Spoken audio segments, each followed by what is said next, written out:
नमस्कार, मैं हूं आलोक शुक्ला। न्यूज 18 नेटवर्क पर पॉडकास्ट की ये विशेष सीरीज आप देख रहे हैं और इस वक्त हमारे साथ उत्तर प्रदेश सरकार के समाज कल्याण विभाग के मिनिस्टर असीम अरुण जी हैं। आप भारतीय पुलिस सेवा में वरिष्ठ अधिकारी रहे, पुलिस विभाग से राजनीति में आए। सर, आपका न्यूज 18 के इस विशेष कार्यक्रम में बहुत बहुत स्वागत है। बहुत बहुत धन्यवाद आलोक जी इस स्वागत देने के लिए। न्यूज 18 से बाइट तो रोज ही होती है, लेकिन एक लंबी चर्चा का मौका पहली बार मिल रहा है। बहुत आभार। असीम जी, परिचय में बहुत बड़ा, चूंकि दर्शकों आपको मैं बताऊं कि अगर परिचय मैं आपके बारे में बताना शुरू करूंगा तो कम से कम 4 से 5 मिनट लग जाएगा, तो उस तरफ अभी हम नहीं जाते हैं, सीधा शुरू कर लेते हैं। चूंकि बिल्कुल ये फॉर्मल बातचीत इसको नहीं कहेंगे, इनफॉर्मल बातचीत, बहुत ही बिल्कुल जैसे घर में चाय पर बातचीत होती है, उस तरह की हम लोग बातचीत रखेंगे।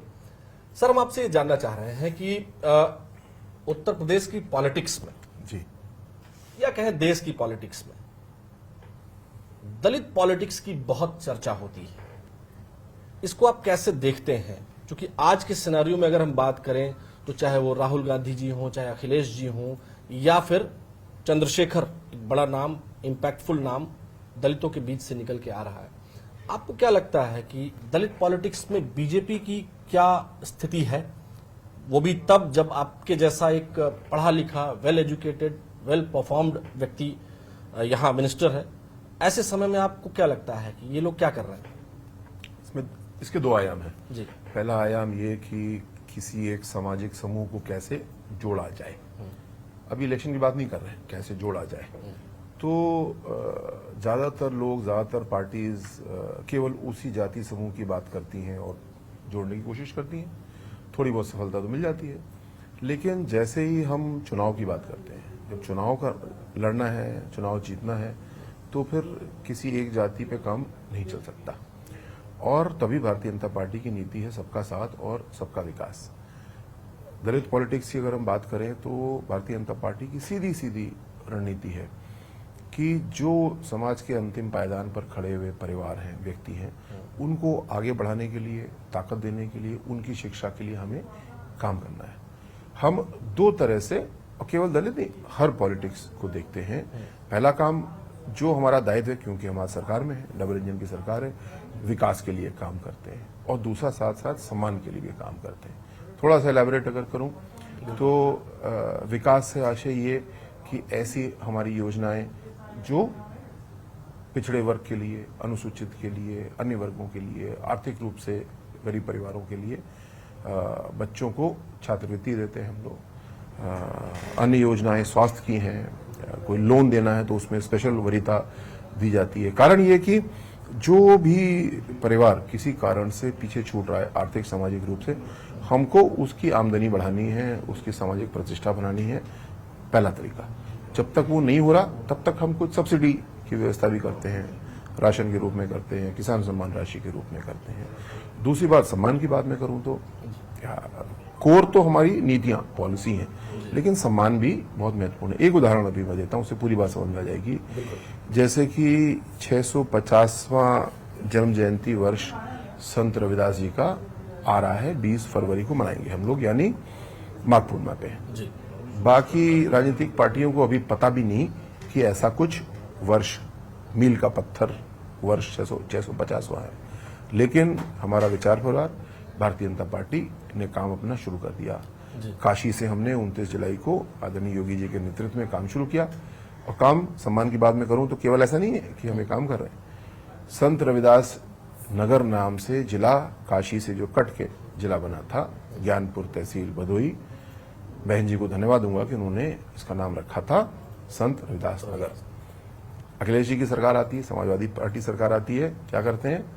अपनी काली कलम उठाते हैं और संत रविदास जी के नाम का अपमान करते हैं, काट देते हैं। मैं रोज पूछता हूं कि अखिलेश जी जवाब दीजिए, आपने संत रविदास जी के नाम पे अपनी काली कलम क्यों चलाई? आज तक इस बात का जवाब नहीं मिला। जवाब मिल भी नहीं सकता, और जवाब हम सबको पता है। आप किसी व्यक्ति के नाम पे कोई संस्था है, कोई जिला है, अगर उसको काट रहे तो कारण यही तो है कि आपके मन में उनके प्रति घृणा है। और आज योगी जी ने उसको वापस किया, संत रविदास जी के नाम पे उस जिले को वापस किया।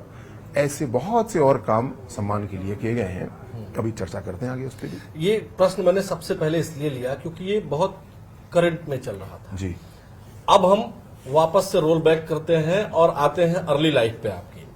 आपके पिताजी आदरणीय श्री राम अरुण जी, वो उत्तर प्रदेश पुलिस में के 2 बार वो मुखिया रहे, डीजीपी बने। बहुत सारी चीजें उन्होंने की। जब मैं आपके बारे में पढ़ रहा था तो एक तो मैं आपका काम देख रहा था, लेकिन जब फिर आपके फादर का काम देख रहा था तो मुझे लगता था कि ये तो और भी बड़े काम है। बिल्कुल। तो मैं ये आपसे जानना चाहता हूं कि जब कोई इतने बड़े पुलिस अधिकारी का बेटा होता है तो वो आपको मतलब कैसे अपब्रिंगिंग आपकी कैसे हुई? बहुत डांटते थे क्योंकि पुलिस यूनिफॉर्म देखते ही लोगों को लगता है बड़े कड़क मिजाज के होंगे, तो क्या ऐसे थे? नहीं, पिताजी के 2 रूप थे जी। एक कड़क मिजाज थे, बिल्कुल थे, लेकिन अपराधियों के लिए, बदमाशों के लिए बहुत कड़क थे, भ्रष्टाचारियों के लिए बहुत कड़क थे, लेकिन उसके अतिरिक्त बहुत ही मीठा उनका स्वभाव था।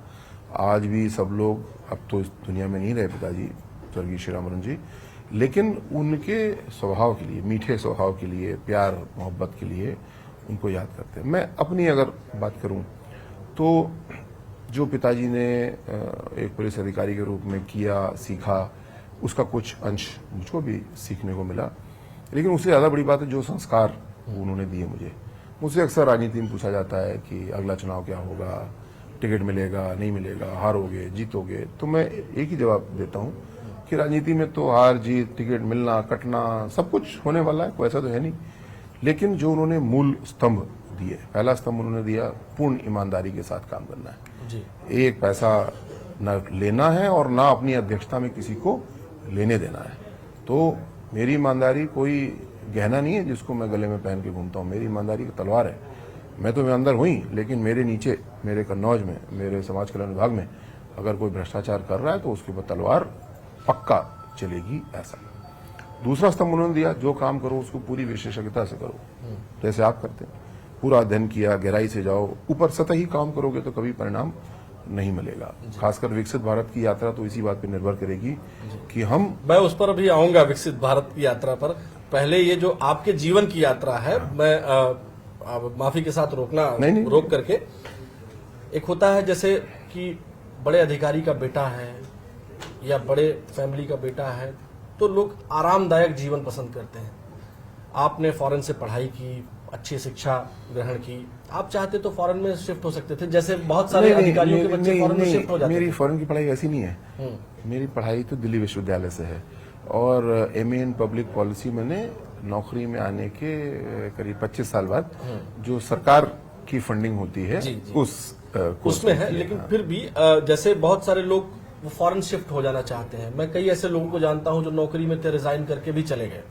लेकिन एक तो आप आईपीएस बने, दूसरा आपने एनएसजी और एसपीजी जैसा टफ जॉब, जिसमें कई बार ट्रेनिंग में, जो मैं जानता हूं हमारे साथ के या हमारे सीनियर्स कई लोग हैं या रहे हैं पहले, बताते हैं कि कई लोग ट्रेनिंग के दौरान ही क्लैप्स कर जाते हैं, कुछ दुर्घटनाएं हो जाती हैं। मतलब बहुत ही टफ ट्रेनिंग, कई दिन 3 से 5 दिन तक बिना पानी के या हफ्ते भर 1 लीटर पानी दे दिया गया, इतनी टफ ट्रेनिंग, ये प्रेरणा कहां से मिली आपको? उस ट्रेनिंग के भी कोई अच्छे संस्मरण मन में आ रहे हैं, पर आपने जो पूछा, जब मैं आईपीएस में फर्स्ट चॉइस से आया तो कुछ पिताजी की वजह से और कुछ ऑब्जेक्टिवली मैंने भी आकलन किया कि मैं किस सर्विस के लिए, किस जॉब के लिए बेहतर हूँ, उपयुक्त हूँ, तो मैंने फर्स्ट चॉइस अपनी आईपीएस लिखी। उसका परिणाम ये भी हुआ कि जब इंटरव्यू हुआ तो मैं कुर्सी पे बैठ भी नहीं पाया था। पहला सवाल यही हुआ कि मिस्टर अरुण, आप पहले कैंडिडेट हैं हमारे सामने जिसकी चॉइस आईपीएस है, मतलब शॉर्ट पिच गेंद बिल्कुल तैयार वाली। तो बड़ा अच्छा इंटरव्यू हुआ, इंटरव्यू नंबर भी अच्छे आए और सौभाग्य से आईपीएस मिल गया। यूपी कैडर मिले ना मिले मुझे कोई खास फर्क नहीं पड़ता था, मैं कहीं भी जा सकता था, लेकिन सौभाग्य से होम कैडर भी मिल गया। लेकिन जब मैं ट्रेनिंग में था एनपीए की, और खासकर मेरा स्पोर्ट्स का बैकग्राउंड था, तो एनपीए की ट्रेनिंग बहुत टफ नहीं होती है, क्योंकि ज़्यादातर लोग आते हैं, कोई फिजिकल टेस्ट नहीं होता है, बहुत से लोग, आधे लोग ने कभी कोई गेम भी नहीं खेला होता है, केवल अच्छे स्टूडेंट्स होते हैं इसलिए आते हैं। तो मुझे हमेशा लगता था कि जो आईपीएस की ट्रेनिंग है उससे कुछ और टफ, कुछ और बेहतर करना चाहिए, उसके एक चैलेंज के रूप में। लेकिन दूसरी उससे ज्यादा महत्वपूर्ण बात है विशेषज्ञता की। जी। मैं एक आईपीएस ऑफिसर हूं तो मैं किस चीज का विशेषज्ञ हूं? मैं केवल जिला चलाने का विशेषज्ञ हूं, या मैं वेपन्स का विशेषज्ञ हूं, पुलिस की गाड़ियों का हूं, घोड़े का हूं, कुत्ते का हूं, डीएनए का हूं, किस चीज का विशेषज्ञ हूं? तो मैंने अपने कुछ एक दो क्षेत्र चुने कि मुझे इसमें अपनी विशेषज्ञता विकसित करनी है। तो एक क्षेत्र मैंने चुना कि जिसको स्पेशल पुलिस ऑपरेशंस बोलते हैं, यानी कमांडो, ब्रॉडली टर्म, फाइटर भी बोलते हैं। इस पे मैं कुछ सीखूंगा, ट्रेनिंग करूंगा और कुछ योगदान करूंगा। तो मैंने एनएसजी ट्रेनिंग के लिए अप्लाई किया। Commonly black cat commando course जिसको बोलते हैं, वैसे पुलिस कमांडो इंस्ट्रक्टर्स कोर्स है। तो वो ट्रेनिंग जब पूरी मैंने कर ली तो उसका लाभ ये मिला कि फिर एसपीजी में भी काम किया। जब मैं वापस लौट के आया तो अलीगढ़ में उत्तर प्रदेश की पहली special weapons and tactics team, स्वॉट टीम बनाई। 20 लोगों की एक छोटी कमांडो टीम, जितनी जिले को चाहिए होती है। क्योंकि जिले में भी आप देखते हैं कई बार ऐसे ऑपरेशन होते हैं जब कि पुलिस वालों को गोली ले जाती है, बदमाश भाग जाता है। क्यों? क्योंकि ऐसी वेल ट्रेन टीम जिलों के पास होती ही नहीं थी। तो ऐसी एक टीम बनाई, उसका अच्छा प्रभाव हुआ। फिर उसको गोरखपुर में गया, आगरा गया, फिर एटीएस हेड किया तो स्पेशल पुलिस ऑपरेशंस टीम बनाने का आदेश आदरणीय योगी जी ने दिया, वो भी तैयार की। ये तो एक स्पेशलाइजेशन बहुत जरूरी है, विशेषज्ञता। अगर मैं वो कोर्स 2003 में ना करता तो मेरे अंदर वो कॉन्फिडेंस ही नहीं आता कि मैं इस काम को कर सकता हूँ। दूसरा ये, मैं रैंक लगा करके खड़ा हो सकता हूँ, लेकिन मैं अपने साथी कमांडोज के साथ खड़ा हूँगा, वो मेरी बात पे विश्वास ही नहीं कहेंगे, इसने तो कोर्स किया ही नहीं है, इसको तो पता ही नहीं है क्या कठिनाई होती है। लेकिन जो अगर मेरे अंदर ये विशेषज्ञता है कि मेरा साथी अगर उसका फायर ठीक नहीं है तो मैं उसका वेपन लेकर के अपने कंधे पे लगाऊं और मैं उसको सिखाऊं कि बेटा ऐसे नहीं, ऐसे करोगे तो अच्छा हो। अगर मेरी गोली नहीं लग रही है तो वो मेरे पर विश्वास करेगा, और अगर मेरी गोली अच्छी लग रही है तो फिर वो मुझे एक लीडर के रूप में भी स्वीकार करेगा और एक टीचर के रूप में भी स्वीकार करेगा। यानी ये बात है कि वो जो महात्मा गांधी जी के पास कोई लोग गए और अपने बच्चे को लोगे कि बहुत गुड़ खाता है मेरा लड़का, ऐसा मैंने सुना है। पता नहीं वो ये घटना सही है कितनी, लेकिन बचपन में जो टीचर्स सिखाते थे तो उन्होंने उसको एक महीने बाद बुलाया उनको कि अपने बेटे को 1 महीने बाद लेके आना। तो उन्होंने कहा कि अब बेटा गुड़ मत खाना। तो फिर उन्होंने बताया कि मतलब ये बात तो आप उस दिन भी बोल सकते थे। उन्होंने कहा नहीं, पहले तो मैं ही गुड़ खाता था ज्यादा। तो पहले खुद आना चाहिए, एक नेतृत्वकर्ता के अंदर ये गुण होना चाहिए कि उसके पास वाकई में नेतृत्व करने की क्षमता है। निश्चित रूप से आपसे हम ये जानना चाह रहे हैं, क्योंकि आपने पुलिस रिफॉर्म्स की बात कर दी, अभी हम थोड़ी देर बाद उस पर आना चाह रहे थे, लेकिन अब बात शुरू हो रही है तो इस चक्र में उसको पूरा कर लेते हैं। बात आ गई है तो बात को आगे बढ़ाइए जी। तो पुलिस रिफॉर्म्स की अगर बात करें, यूपी पुलिस में आपको क्या लगता है कि चूंकि आप 5 साल एज ए पुलिस ऑफिसर 2017 से 22 रहे और अब जो है मिनिस्टर के रूप में, तो आप पुलिस रिफॉर्म्स को इन 10 वर्षों में कैसे देखते हैं? किस किस तरह के पुलिस रिफॉर्म्स हुए हैं? रिफॉर्म से पहले एक और नींव की बात मैं बोलूंगा, सिस्टम बिल्डिंग। बिल्कुल। सारे रिफॉर्म्स जो हैं वो बेसिकली सिस्टम बनाने के हैं। विकसित भारत की बात भी करना शुरू करते हैं। विकसित भारत का मतलब अलग अलग लोगों के लिए अलग अलग होगा। कोई सोचेगा कि हमारी सेना सबसे मजबूत हो जाएगी, कोई कहेगा हमारी अर्थव्यवस्था सबसे बड़ी हो जाएगी। लेकिन मुझे लगता है इन सब चीजों के नीचे फाउंडेशनल नींव की बात है कि हमारे सिस्टम कितने मजबूत होंगे। पुलिस की बात अगर करें, पुलिस का एक सिस्टम, जैसे मैंने बताया स्पेशल ऑपरेशंस, उस पर हम लोगों ने काम किया। उत्तर प्रदेश ने अपनी स्पेशल पुलिस ऑपरेशंस टीम बनाई। आज यूपी में वैसे तो कोई घटना मुझे विश्वास होगी नहीं, क्योंकि हमारी इंटेलिजेंस बहुत तगड़ी है, पर हो जाए तो हमको एनएसजी बुलाने की आवश्यकता मुझे नहीं लगता पड़ेगी, क्योंकि हमारी अपनी क्षमताएं इतनी विकसित हो चुकी हैं। System building. दूसरी बात, एक प्रयोग मैंने शुरू किया, मैं एसएसपी अलीगढ़ था, तो 100 नंबर आधारित सेवाओं को कैसे प्रभावी किया जाए। 100 नंबर था तो, लेकिन 100 नंबर मिलता नहीं था। उठाओ तो अनट्रेन्ड रिस्पांस मिलती थी, गाड़ी पहुंचेगी नहीं पहुंचेगी इसका भी कोई गारंटी नहीं थी। तो एक अलीगढ़ में प्रयोग किया, फिर गोरखपुर गया, फिर आगरा गया, फिर आगे बढ़ते बढ़ते आज जो हमारा 112 का सिस्टम है, आज इस बात की गारंटी है। अभी हम लोग यहाँ बैठे हैं, हम फोन करें तो 4 मिनट के अंदर पहली पुलिस की बाइक या कार जरूर आ जाएगी, गारंटी से आ जाएगी। ग्रामीण क्षेत्र में 8 मिनट के अंदर पहुंच जाएगी ना। यहाँ पे मैं बार बार इस बात याद है कि हम लोग को सुपर कॉप्स की जरूरत नहीं है, हमको सुपर सिस्टम्स की जरूरत है। जब हम फोन करेंगे तो कौन सी लड़की फोन उठाएगी हमारा, हमें उसका नाम भी नहीं पता होगा, बट उसकी ट्रेन रिस्पॉन्स होगी। जो डिस्पैचर यानी जो ऑपरेटर किसी गाड़ी को असाइन करेगा, हमको उसका भी नाम नहीं पता, वो भी हमारे लिए सुपर कॉप नहीं होगा। जो 2 या 4 बच्चे लड़के या लड़कियां आएंगे, हमको उनका भी नाम पता नहीं होगा, लेकिन पूरे सिस्टम का जो रिस्पॉन्स है वो 8 मिनट में या 4 मिनट में यहाँ पे पहली गाड़ी खड़ी होगी। ये विश्वास जागृत हुआ, लेकिन अभी काम पूरा नहीं हुआ, अभी और आगे करना है। जो गाड़ी यहाँ पे आएगी वो परफेक्टली लीगल रिस्पॉन्स देगी या नहीं। उनकी मान लीजिए एक ऐसी जगह रिस्पॉन्ड कर रहे हैं जहाँ पे कोई शूट आउट हुआ, तो जो हमारे साथी जा रहे हैं वो उस शूट आउट से सही तरीके से निपटने के लिए तैयार हैं या नहीं है। अभी इसमें काम करने की जरूरत है, जिसको बेसिक पुलिस टैक्टिक्स बोलते हैं, उस पे और ये काम कभी पूरा नहीं होगा, ये काम निरंतर जारी रहेगा। एक उदाहरण और दूंगा, बात खत्म करूंगा। जैसे कि वैज्ञानिक विवेचना का बहुत महत्वपूर्ण रोल है, फॉरेंसिक साइंस। नए कानून में भी आ गया कि वैज्ञानिक साक्ष्य होने जरूरी हैं, वीडियो होना जरूरी है, तो इसकी हमको क्षमता बनानी पड़ेगी। तो योगी जी ने एक Uttar Pradesh state institute of forensic sciences बनाई। गजेंद्र गोस्वामी जी हमारे एडिशनल डीजी हैं, रिटायर हो गए, उनको रिटायर के बाद री एम्प्लॉय किया गया। एक सुपर एक्सपर्ट फॉरेंसिक सेक्टर के, मैं उनके कार्यक्रम में भी था। अभी पिछले दिनों मैं भी वहां गया था। हाँ जी, मैंने जो डीएनए लैब है वहां पे मैंने डॉक्टर लालजी सिंह, पद्मश्री डॉक्टर लालजी सिंह जी के नाम पर है। हाँ। और मेरा सौभाग्य रहा कि मैं बनारस हिंदू यूनिवर्सिटी में उन्हीं के टाइम पे मैं पूरा कंप्लीट किया हूँ। अरे वाह। हाँ। तो I met him several times, 15-18 दिन पे उनसे मिल लेता था। हाँ। अच्छे आदमी थे। हाँ। तो उनके नाम पे भी मैंने देखा, अभी मैं 3 दिन पहले गया जी। बिल्कुल अरुण जी, ये उनका नया बैच अभी और अभी 4 साल हुए, लेकिन अगेन सिस्टम बिल्डिंग। फॉरेंसिक क्या अपने आप हो जाएगा? नहीं, उसके लैब बनाई गई हैं, बिल्डिंग बनाई है, इक्विपमेंट खरीदा है, लोगों को ट्रेंड कर रहे हैं, हमने एक नेशनल लेवल की इंस्टीट्यूट तैयार कर ली है। अब हमको परिणाम मिलने शुरू हो गए। मैंने देखा वहां पे ड्रोन का भी निर्माण हो रहा था। और नीचे बेसमेंट में बड़ा अच्छा वहाँ बच्चे बना भी रहे थे उस टाइम पे। मैं देख रहा था कैसे वो 3D मशीन्स के जरिए, मशीनों के जरिए उसको प्रिंट कर रहे हैं, फिर उसकी कटिंग्स ड्रोन कैसे निर्माण करेंगे वो सब भी चल रहा था।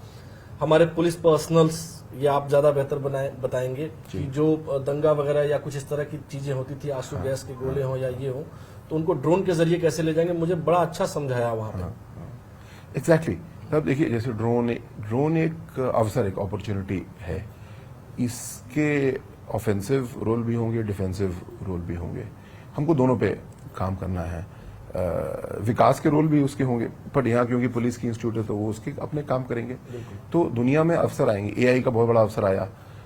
हम लोग इसको उपयोग करने वाले दुनिया में सबसे पहले होंगे या सबसे अंत में होंगे या कहीं बीच में होंगे। मुझे विश्वास है कि हम सबसे पहले होंगे, खासकर इसलिए क्योंकि जो हमारे युवा हैं वो आज, उनकी सोच ग्लोबल लेवल की है। उनकी प्रतियोगिता लखनऊ और कानपुर के बीच की नहीं है। उनकी लखनऊ के बच्चों की प्रतियोगिता आज जर्मनी से है, टोक्यो से है, स्विट्जरलैंड से है, यूएसए से है। और अवसर भी हैं। एक जो बड़ी अच्छी किताब है थॉमस फ्रेडमैन की, द वर्ल्ड इज फ्लैट। तो दुनिया वाकई में फ्लैट हो गई है इंटरनेट के जरिए, टेक्नोलॉजी के जरिए।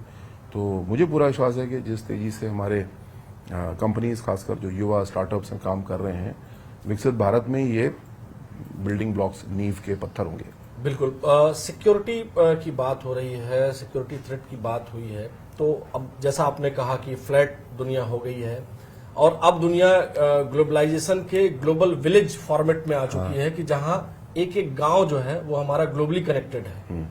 उसके पास सोशल मीडिया प्लेटफॉर्म्स हैं, चाहे अगर पैसे के लेन देन की बात करें तो मुझे या आपको किसी को भी अगर पैसे भेजने हैं तो वो यूपीआई के जरिए गांव में विद इन 3-4 सेकंड में। दुनिया का बेस्ट सिस्टम हमारे देश ने बनाया जी।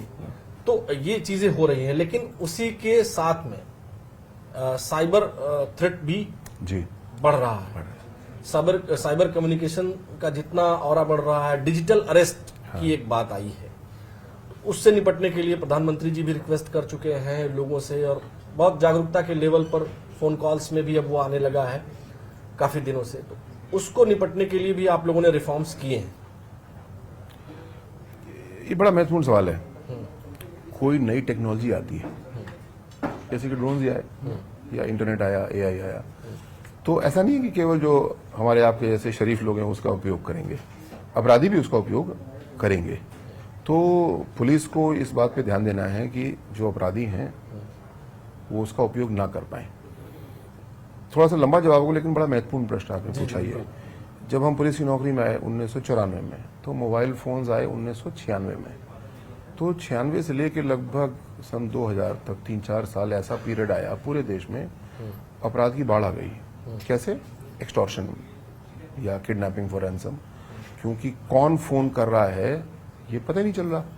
सिम कार्ड भी उसमें कोई आईडी पे नहीं मिलते थे, कोई किसी का सिम कार्ड छीन ले, जिसको इंटरनेट की भाषा में टेक्नोलॉजी में बोलते हैं एट्रीब्यूटेबिलिटी, मतलब कौन मुझे कांटेक्ट कर रहा है इसका मुझे क्लियर मैसेज मिलना चाहिए। जी। उस 3-4 साल के बाद जो हमारे आईपीएस ऑफिसर्स थे, हम भी उसमें शामिल थे, हम लोग टेक्नोलॉजी को समझने के लिए बैठे, टेलीफोन एक्सचेंज में गए, स्विचेस पे गए, फिर हमको समझ में आया कि अरे ये तो इतना प्रॉब्लम नहीं है, इसमें तो सॉल्यूशन भी है। जी। और वो सॉल्यूशन ऐसे निकले कि फिर उसी से हमने अपराधियों को पकड़ना शुरू कर दिया। एक स्टेज आई कि अगर किसी अपराध में मोबाइल नहीं इन्वॉल्व है तो हम लोग फिर कहते हैं अरे अब क्या करें, इसमें तो आगे बढ़ने का रास्ता नहीं मिल रहा। लेकिन आज इंटरनेट को हमें, मुझे लगता है, पूरी तरीके से नए सिरे से सोचना होगा। इंटरनेट शुरू से यूजर की कन्वीनियंस के लिए बनाया गया। इंटरनेट में एट्रीब्यूटेबिलिटी यानी कौन, इस ईमेल के पीछे कौन है व्यक्ति, इस पे बहुत ज्यादा ध्यान डिजाइनर्स ने नहीं दिया, क्योंकि उनका उद्देश्य तो बिजनेस था, एक ऐसा फीचर बनाओ जो सबके काम आए। आज बहुत जरूरी है कि पूरा देश इस पे काम करे। मुझे विश्वास है भारत इसकी लीड लेगा कि इंटरनेट में मुझे कौन कांटेक्ट कर रहा है। जैसे टेलीफोन नंबर, आप मुझे टेलीफोन कॉल करें तो मुझे पता है कि आलोक जी का नंबर है, आपके नंबर से कोई और कॉल नहीं कर सकता। लेकिन आपके नाम से ईमेल आईडी क्रिएट करके मुझे, या फेसबुक आईडी क्रिएट करके कोई कॉल कर सकता है, बिल्कुल। और मुझको तो पता ही नहीं चलेगा कि इसके पीछे कौन है। लॉ इन्फोर्समेंट एजेंसीज को भी बड़ी मुश्किल से पता चलेगा और बहुत टाइम लगेगा कि इसके पीछे कौन है। मूल रूप से इस इंस्टीट्यूशनल प्रॉब्लम को हम लोग को सॉल्व करना होगा, वरना आने वाले समय में फ्रॉड, सेक्सटॉर्शन, जो भी नाम इन क्राइम्स के रख लीजिए, वो सब होते रहेंगे। इस पे काम हो रहा है, जो इंटरनेट कंपनीज हैं वो भी काम कर रही हैं, सरकार भी काम कर रही है। मुझे विश्वास है भारत इसमें एक लीड लेकर के पूरे देश को एक परिणाम देगा। आपने बिल्कुल ठीक बात बताई। अब हम इसी से रिलेटेड आगे बढ़ेंगे थोड़ा सा। 1994 में आप आए और आपने खुद बताया कि वो एक दौर शुरू हुआ। हाँ। और वही दौर है राजनीति के अपराधीकरण, और पहली बार यूज हुआ अपराधियों का राजनीति में, राजनीतिकरण। और मतलब दोनों हुआ। कुछ अपराधी जो है वो नेताओं की मदद करते थे और कुछ अपराधियों को राजनीति में लाया गया। तो हम आपसे जानना चाहते हैं कि वर्तमान राजनीतिक परिवेश में या उस समय, उस दौर को आप कैसे देखते हैं, क्योंकि उस पूरे दौर में आपने जो है सर्विस की है, और जाहिर है पुलिस का काम है अपराधियों को पकड़ना, उनको दंडित कराना, उनको दंडित करना। जी। तो वो दौर, उस दौर को आप कैसे देखते हैं आप? 94 नहीं, उससे और थोड़ा पहले ये शुरू हो गया था। जब मैं पुलिस में आया तो मेरे ख्याल से लगभग चरम पे ये धंधा हो चुका था। अतीक अहमद, मुख्तार ना, ये सब विधायक सांसद बन चुके थे, और डीपी यादव, ऐसे सब लोग। शिव प्रकाश शुक्ला वो पॉलिटिक्स में तो नहीं आ पाया था, हाँ, लेकिन अपराधी आने के पूरे नेताओं के लिए ही वो पूरे आने के मूड में था। तो खैर सफाया हो गया उसके गिरोह का। लेकिन उसके विश्लेषण पे जाते हैं। सर, कांग्रेस ने अपने कार्यकाल में लगभग 80 के दशक तक या उससे और पहले जो स्थानीय गुंडे थे, मसल पावर को इस्तेमाल करना शुरू किया, पैसा बांटना शुरू किया, राजनीति को उन्होंने खराब किया। और पहले से कर रहे होंगे, बट उस समय तक अपने चरम पे पहुंच गए थे। जो आपातकाल है सन 75 से लेकर 77 तक, अब हम लोग तो बच्चे थे, आप शायद पैदा नहीं होंगे उस समय। मैं 91। हाँ, लेकिन उस समय के लोगों से पूछिए लखनऊ से, तो लखनऊ में खुली जीपों में हथियार लेकर के घूमना, ये कांग्रेस के नेताओं के लिए सामान्य सी बात थी। युवा कांग्रेस नेता का मतलब खुली जीप और उसमें 4-5 हथियार लिए घूम रहे हैं। ये मसल पावर और मनी पावर पॉलिटिक्स में आया। जो इस प्रकार के क्रिमिनल्स इनके लिए गुर्गा बन के काम करते थे। उनके 2 इलेक्शन में समझ में आया कि अरे यार इसको काहे जिताना, हम खुद ही जीत लेते हैं। और इस प्रकार पॉलिटिक्स में क्रिमिनल्स की मेन स्ट्रीम में एंट्री हुई और 1 डिस्ट्रिक्ट 1 माफिया जैसा योगी जी बोलते हैं बन के तैयार हो गया। लेकिन इसका हल भी अच्छे से निकला। योगी जी ने पिछले 9-10 साल में जो काम किया, उन्होंने, जिसको मैं बोलता हूं अपनी भाषा में, एसपी के रूप में या कमिश्नर के रूप में, अगर क्राइम ठीक करना है तो चोर को ठीक करना तो मेरे दरोगा का काम है, लेकिन चोर की अम्मा को ठीक करना ये मेरा काम है। चोर की अम्मा कौन है? हर जिले में ऐसे 2-4 लोग होते हैं जो अपराध कराते हैं जी। जो बॉस बन के बैठे होते हैं। उनको कानून के दायरे में ले आओ, उनका दिमाग ठीक कर दो, उनको जेल भेज दो, एक्शन ले लो, छोटे वाले बच्चे अपने आप ठीक हो जाते हैं। योगी जी ने इस काम को पूरे प्रदेश के लेवल पे किया। उन्होंने चोर की अम्माओं को सबको फिट कर दिया, पुलिस को छूट भी दी, जी। पुलिस के ऊपर सही सेफगार्ड्स, सुरक्षा के रोक भी लगाए, संसाधन दिए, फोर्स दिया, और सबसे बड़ी बात अपने न्यायालयों को ताकत दी। जी। एक पॉलिटिसाइजेशन ऑफ क्राइम या क्रिमिनलाइजेशन ऑफ पॉलिटिक्स में एमपी एमएलए कोर्ट का भी एक बहुत बड़ा योगदान है। जी। मैं धन्यवाद दूंगा इसके व्यवस्था के लिए। किसी भी एमपी एमएलए एटसेट्रा के खिलाफ अगर कोई केस है तो वो तुरंत फास्ट ट्रैक में चला जाता है। और ऐसे हमने कितने लोगों को देखे जो कि चुनाव लड़ने के लिए प्रोसिक्यूशन का काम जो है वो काफी बेहतर हुआ, ये आप कह रहे हैं? काफी बेहतर हुआ एमपी एमएलए कोर्ट की दृष्टि से जी। और भी बेहतर हुआ, जी। लेकिन इस मामले में कहूंगा कि अभी काम बाकी है। हम लोग को अपने जस्टिस सेक्टर को, सिविल कोर्ट को भी, क्रिमिनल कोर्ट्स को भी, अन्य कोर्ट्स को, फैमिली कोर्ट को भी, अभी इस पे हमें काफी काम करना है और इसको तेज लाना है। विकसित भारत का मतलब क्रिमिनल जस्टिस सिस्टम या जस्टिस सिस्टम ही बहुत प्रभावी होगा। तारीख पे तारीख इतिहास हो जाएगा, झटपट और अच्छे निर्णय होंगे। अच्छा, अब आते हैं, चूंकि आपने कहा कि विकसित भारत में यूथ की बात होनी बहुत जरूरी है, तो छात्रवृत्ति के मुद्दे पर हम आए। उससे पहले कोचिंग का मकड़जाल अगर हम देखें जी, वो आज भी है, लेकिन आप लोग कैसे इसको टैकल कर रहे हैं कि जो गरीबों के बच्चे हैं, जो कमजोर वर्ग के बच्चे हैं, जो किसी भी वर्ग से आते हैं, उनको इस कोचिंग के मकड़जाल जैसे से कैसे निकालना चाहते हैं और उसके लिए क्या कुछ कर रहे हैं? और छात्रवृत्ति पर भी उसमें इंक्लूड कर लीजिएगा, क्योंकि एक बड़ी प्रॉब्लम छात्रवृत्ति हुआ करती थी। हम लोग जब पढ़ाई करते थे तो कई बार हमारी तो नहीं आई कभी, जबकि हम मतलब उसके पात्र थे, नहीं आई इंटरमीडिएट तक। तो आपसे हम ये जानना चाहते हैं कि कई बार ये सुनने में आता था कि वो पूरी छात्रवृत्ति जिनका इंटर कॉलेज है या जिनका कॉलेज है वहीं चला गया, वहीं खा गए। तो इससे कैसे आप लोगों ने निजात पाई है? दोनों सवाल, कोचिंग भी और स्कॉलरशिप भी। मेरा स्वप्न तो ये है कि आज इतनी टेक्नोलॉजी अवेलेबल हो गई है कि सरकारी सिस्टम ऐसा बना दिया जाए जिससे कि जिस परीक्षा की तैयारी करनी है, नीट की है, जेई की है, या पुलिस सिपाही की है, लेखपाल की परीक्षा है, तो लोगों को कोचिंग में जाना ही ना पड़े। अपनी एक डिवाइस पे एक ऐप डाउनलोड कर लिए और उस पर पूरा आपको कंटेंट मिल जाए, प्रैक्टिस क्वेश्चन भी मिल जाए, जो होना चाहिए। और मैं बहुत बड़ी बात नहीं कर रहा हूँ, बहुत आसानी से ये संभव है। और जो मुख्यमंत्री अभी तक कोचिंग आदरणीय योगी जी ने कोविड के समय शुरू कराई थी, हम लोग उसी दिशा में आगे बढ़ रहे हैं। अभी हम ये स्वप्न पूरा नहीं हुआ, लेकिन काफी हद तक हम लोग पहुंचे।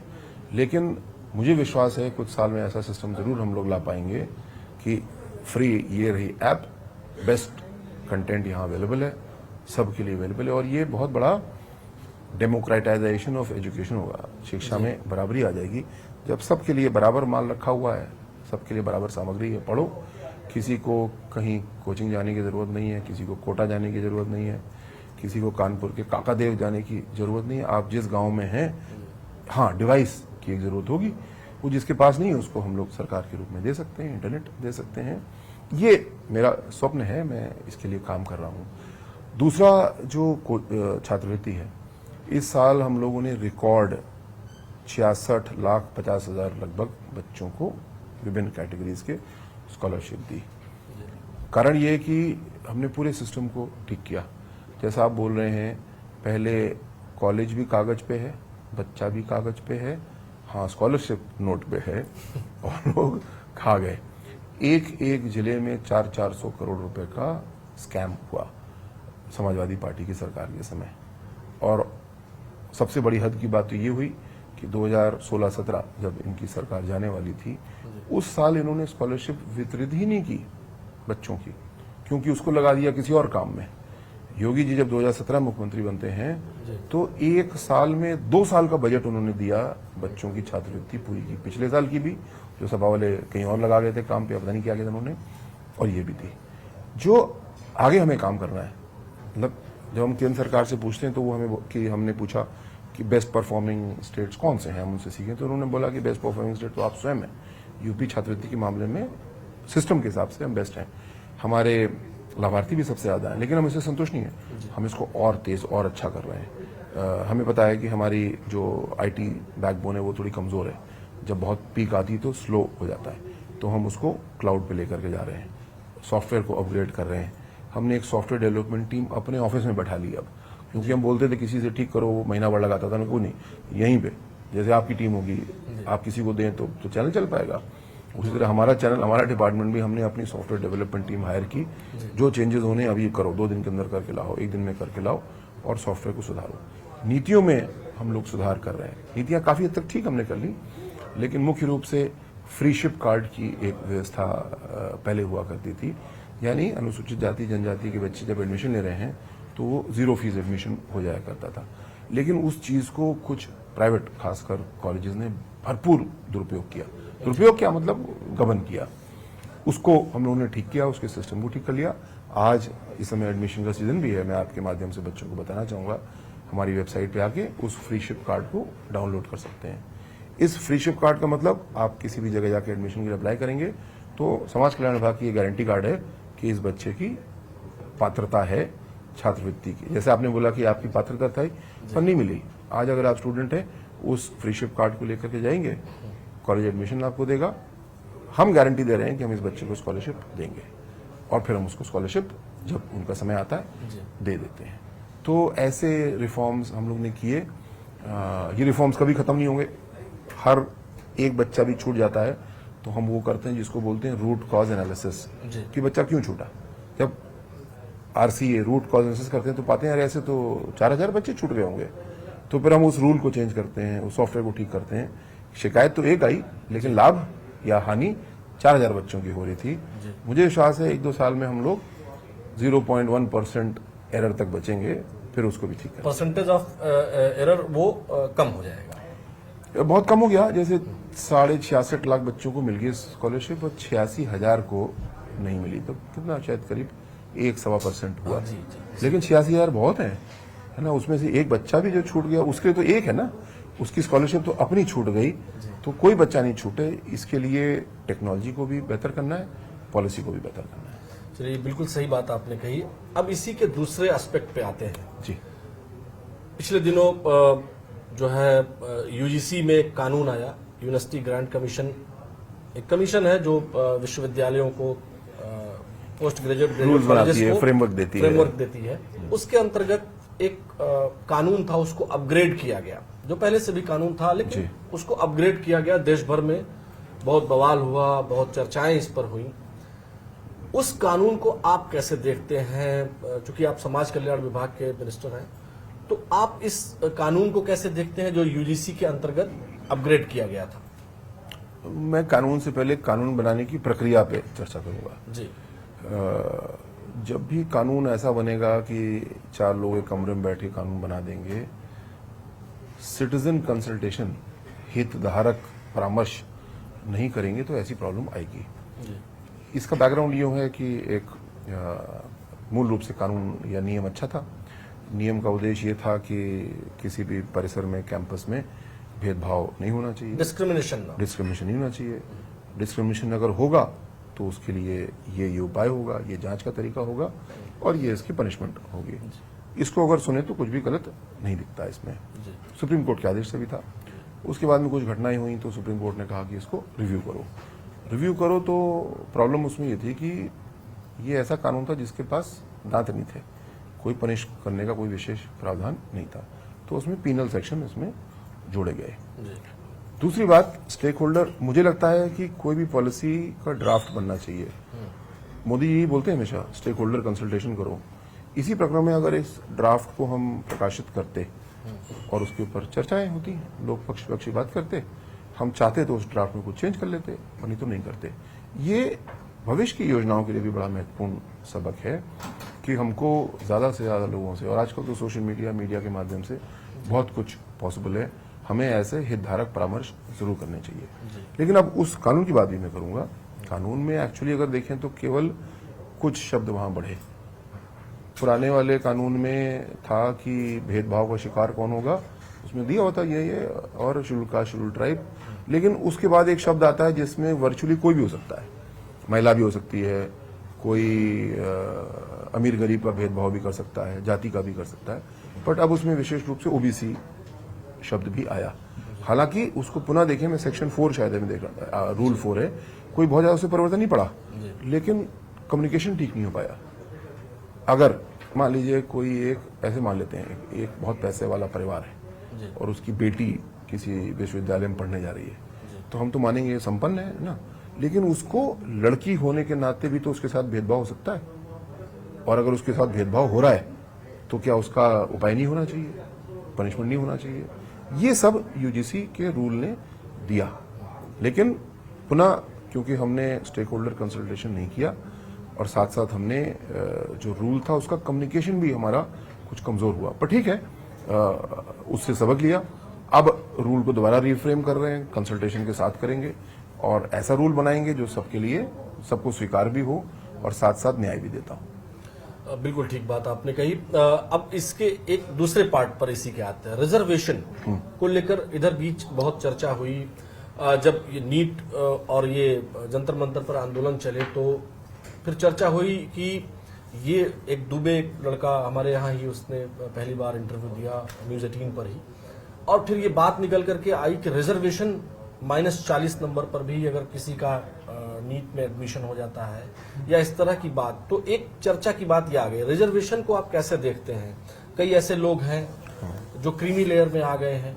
ये चर्चा में निकल करके बात आई कि मान लीजिए पर्सन ए ने कोई, मान लीजिए वो आईएएस हो गए या पीसीएस हो गए, अब वो क्रीमी लेयर में आ गए 10 साल के बाद, उनका बेटा भी क्या रिजर्वेशन पा सकता है? और अगर वो रिजर्वेशन ले रहा है तो अपने ही वर्ग के रिजर्वेशन को वो कम कर दे रहा है, यानी जो उसमें पात्र व्यक्ति है वो रिजर्वेशन नहीं पा रहा है। ये चर्चाएं आई हैं। आपको क्या लगता है कि रिजर्वेशन कैसा होना चाहिए, उसका फ्रेमवर्क कैसा होना चाहिए? बहुत ही महत्वपूर्ण सवाल है। और विकसित भारत की यात्रा में सामाजिक न्याय, सोशल जस्टिस का क्या प्रारूप होगा, इसको भी बहुत गहराई से हम लोग को सोचना होगा। जी। मेरा जवाब शायद थोड़ा लंबा हो जाए, पर क्योंकि सवाल इतना महत्वपूर्ण है इसलिए बिल्कुल विस्तार से कहना चाहूंगा। जो सामाजिक न्याय की यात्रा हमारे संविधान से शुरू हुई, बाबा साहब ने जो दिया, वो मूल रूप से आरक्षण 3 जगहों पे, शिक्षा में, सरकारी नौकरियों में और लेजिस्लेचर में, यानी विधानसभा, लोकसभा आदि में दिया गया।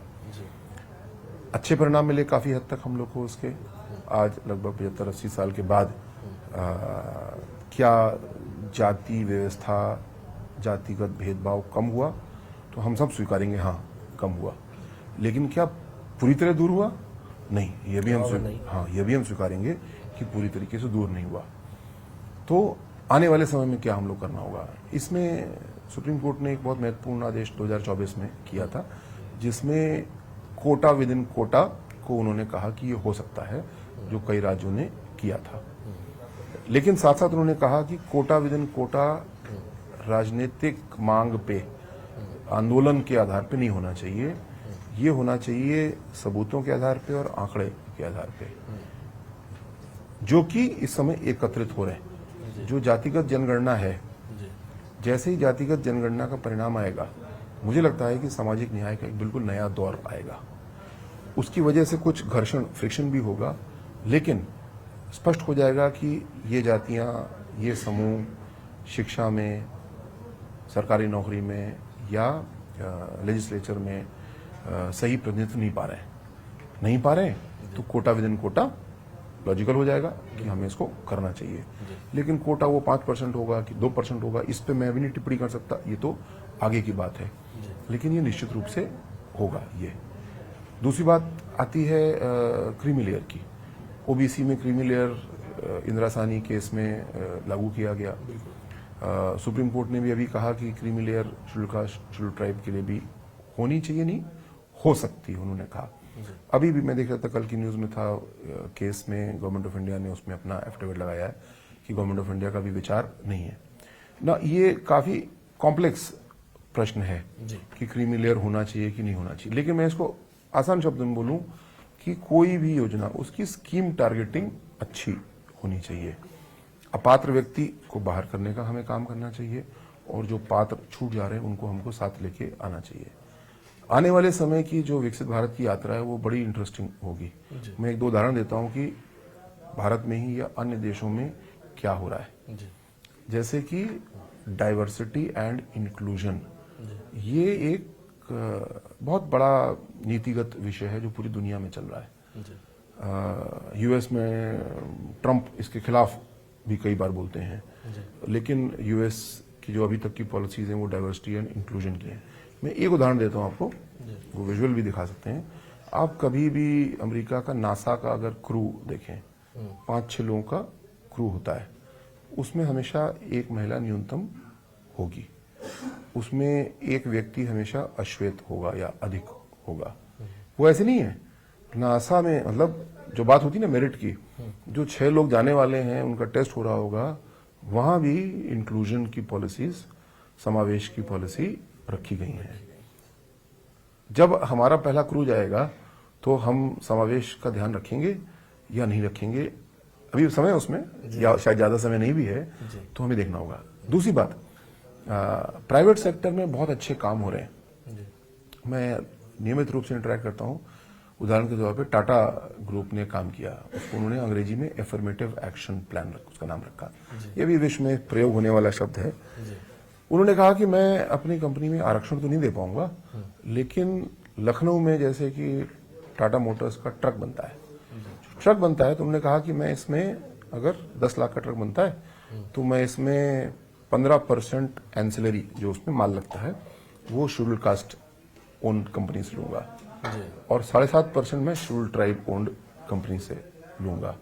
तो जब लखनऊ की फैक्ट्री से टाटा का ट्रक निकलता है तो 22.5% सामाजिक न्याय उसमें होता है। लेकिन टाटा ने ये कहा, कंपनी ने, कि मैं घटिया माल नहीं लूंगा। तो उन्होंने एक वेंडर डेवलपमेंट पॉलिसी बनाई। उन्होंने शेड्यूल कास्ट, शेड्यूल ट्राइब की कंपनियां खड़ी करी, उनको बताया कि मेरे स्टैंडर्ड ये हैं, तुम्हारा माल खराब होगा तो मैं नहीं लूंगा मैं, और उसको उन्होंने फिर आगे बढ़ाया। हमारी बहुत सी पब्लिक सेक्टर अंडरटेकिंग पीएसयूज भी करती हैं ये, और भविष्य में केवल ये अनुसूचित जाति जनजाति के लिए नहीं, ये महिलाओं के लिए भी होना चाहिए, आर्थिक रूप से पिछड़े वर्ग के लिए भी होना चाहिए, ट्रांसजेंडर समुदाय के लिए भी होना चाहिए।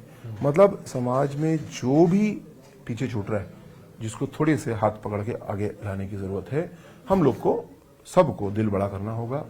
कहीं पे मैं पीड़ित हूं तो मैं कहीं पे पीड़ा उत्पन्न भी कर रहा हूं, तो जहां मैं पीड़ा उत्पन्न कर रहा हूं मुझे उसको दूर करना। जैसे अनुसूचित समाज का को बहुत जगह आज भी भेदभाव देखना पड़ता है, लेकिन अनुसूचित समाज के अंदर ही क्या हमने महिलाओं को बराबरी का दर्जा दिया? नहीं दिया। तो हम पहले अपने समूह में महिलाओं को बराबर भी कर लेते हैं, और साथ साथ जहां पे मुझे कहीं पे अधिकार चाहिए मैं वो भी मांगूंगा, लेकिन साथ साथ मुझे जहां अधिकार देना चाहिए वो भी दूंगा। मुझे विश्वास है कि विकसित भारत की जो तस्वीर होगी वो पूरी तरीके से समानता वाली होगी, और हम लोग वहां पहुंच रहे होंगे। ऐसी नीतियां बनी हैं, उन पे प्रयोग हो रहा है, और आगे और प्रयोग होगा, वो कानून का हिस्सा बनेंगी, और एक बहुत सुंदर रूप आएगा। बिल्कुल। अब बात कर लेते हैं कि जिन लोगों ने समानता लाने का प्रयास किया भारत की स्वतंत्रता से लेकर के अब तक, बाबा साहब भारत रत्न डॉक्टर भीमराव अंबेडकर साहब ने बहुत अच्छा संविधान निर्माण करने में अपना योगदान दिया, और माननीय काशीराम जी ने, स्वर्गीय काशीराम जी ने भी एक प्रयास किया। तो अब जो है राहुल गांधी जी पिछले दिनों उन्होंने कहा कि भारत रत्न की मांग कर दी। बहन कुमारी मायावती जी ने पहले ही मांग की थी। आपको क्या लगता है कि ये लोग इस दलित पॉलिटिक्स को किस तरफ ले जाना चाहते हैं।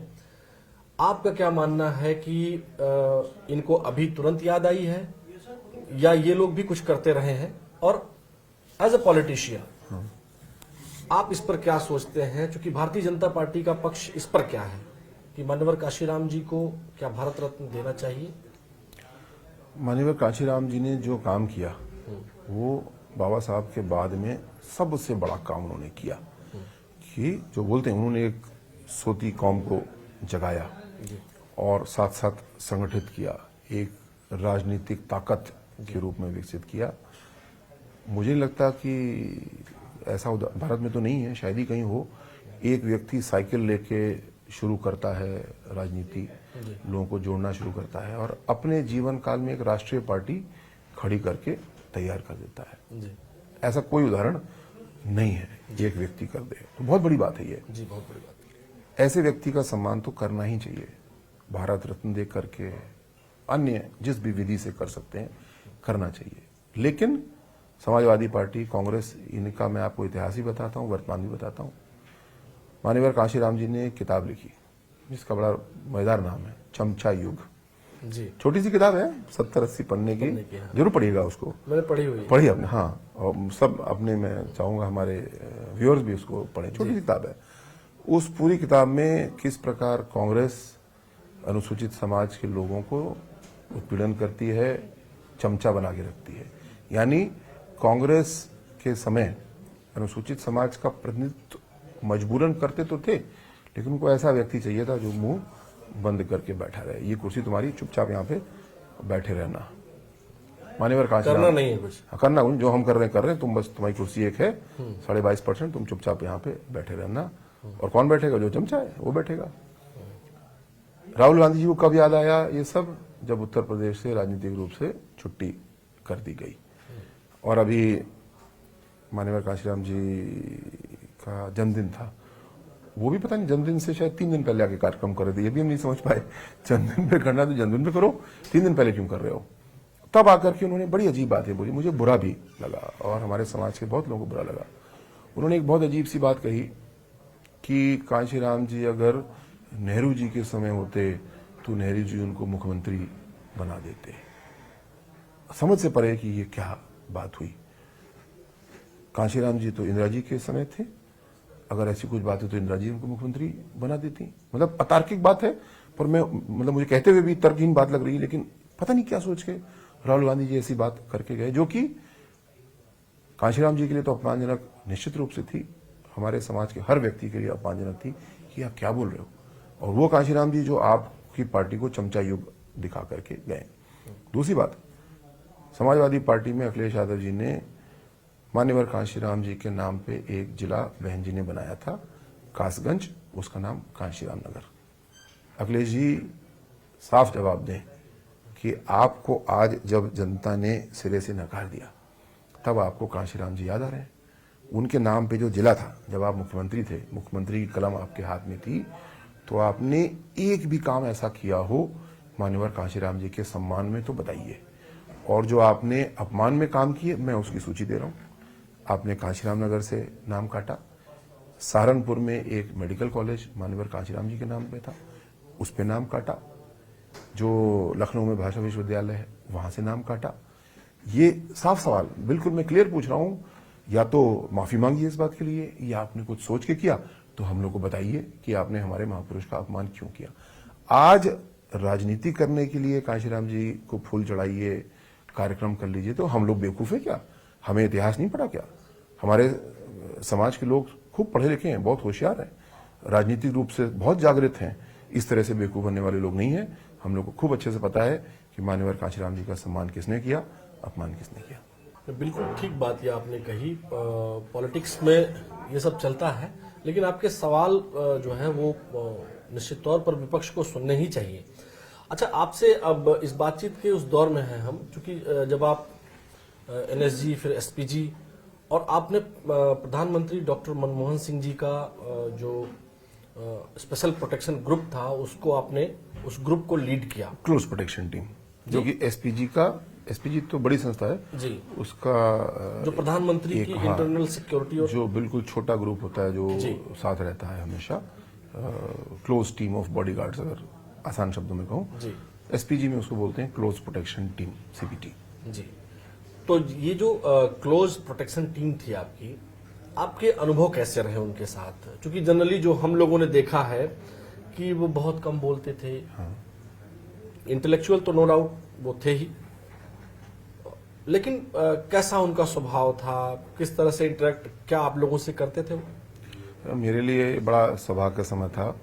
मैं उस समय केवल 34 साल का था और मैं भारत के प्राइम मिनिस्टर से इंटरेक्ट करता था।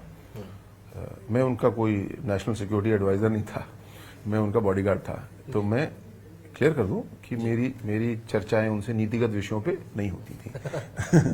मेरी चर्चाएं उनसे जितना मेरा काम था उतनी होती थी। और खासकर एसपीजी में ये हमेशा सिखाया भी जाता है कि कभी भी फालतू नहीं बोलना है, अपने काम की बात केवल प्रोटेक्टिव से करना है। ये मेरा उनका संबंध जो था ये फॉर्मल संबंध था, इस साथ बता रहा हूँ। लेकिन जो उनकी अच्छी बातें मुझे दिखी और हम सबको सीखनी चाहिए उनसे, एक तो उनके अंदर पूरी तरीके से समानता का भाव था। वो प्राइम मिनिस्टर बन गए हैं इस वजह से किसी को छोटा देखे हैं, कुछ ऐसा नहीं। मतलब अपना कहीं बैठे हैं, कहीं भोजन करना है उनको, तो हमेशा वो धीरे से हमसे पूछ लेते थे कि चलने से पहले, खासकर टूर पे जब हैं कहीं दिल्ली के बाहर हैं, कि भाई सबने, एसपीजी ने, स्टाफ ने, सबने खाना खा लिया ना। क्यों, कॉमनली क्या होता है कि उनको खाना खिलाया गया, फिर हाथ वाथ धो लिए, चलो। लेकिन स्टाफ को थोड़ा सा टाइम लगता है ना, क्योंकि उनके बाद खाना शुरू होता है। तो इस तरह की छोटी छोटी बातें वो बहुत ध्यान रखते थे। ज्यादातर नेता इसका ध्यान रखते हैं, पर मैं उनके साथ था इसलिए बता रहा हूँ। दूसरी बात, मैं उनकी बहुत अच्छी सीखता था सबको, टाइम मैनेजमेंट उनका। वो एक तो एसपीजी में भी बड़ी इंटरेस्टिंग चीज होती है। मान लीजिए राष्ट्रपति भवन में एक बैंक्वेट है जिसमें किसी देश के प्रेसिडेंट आए, तो वहां पे पहुंचने का सीक्वेंस सबका 2-2 मिनट पे होगा।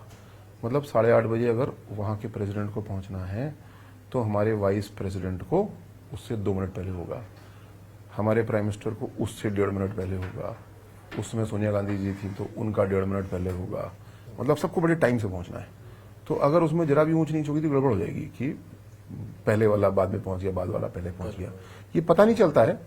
लेकिन दिल्ली पुलिस और एसपीजी अपने वायरलेस नेटवर्क पे सब मिला के बड़े अच्छे से उसको कोऑर्डिनेट करती है। ये इसलिए कर रहा हूं क्योंकि डॉक्टर मनमोहन सिंह जी का टाइम मैनेजमेंट बड़ा अच्छा था।